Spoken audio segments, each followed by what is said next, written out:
Summer is almost here kaya asahan na ang kaliwat kanang outing at swimming. Kasabay niyan, pinag-iingat ng PHO Kamsur ang publiko sa isa sa sakit na maaring makuha sa paglangoy, ang swimmer's ear. Ayon sa health expert, hindi lang umano yan nakukuha sa paglangoy, maging sa sobrang pagkalikot ng tenga ay maaring sanhirin ng naturang sakit.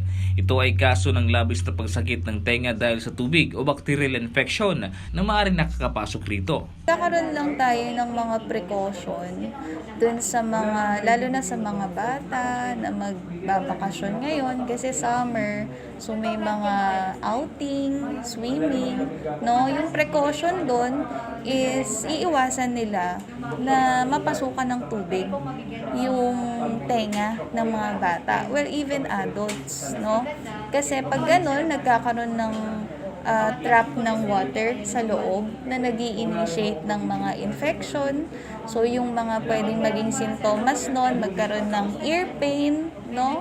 Magkaroon ng, tawag dito, mga lumalabas sa tenga, mga different na type ng discharge, no? Pwedeng watery, pwedeng mucoid, no? O kaya mga foul smelling, medyo mabaho yung amoy ng mga magiging discharge. Painful din siya. Yung iba may mga mamumula sa una, no? Pwede rin na decreased hearing dun sa isang part ng or sa isang side ng tenga. Yun yung mga sintomas. Isa sa maaaring mangyari kapag lumala ang sitwasyon ay ang paghina ng pandinig o di kaya ay ang pagkabingi ng mga tenga. Iba, pwede tayong mag-treat with mga eardrops, pero yung iba, nag-oral antibiotics pa. Samantala, marami ring paraan upang maiwasan umaagapan ng ganitong sitwasyon sa mga bata, kagaya ng pagbabantay sa mga bata kapag naglilinis ng kanilang tenga. Nick De La Cruz, CSN.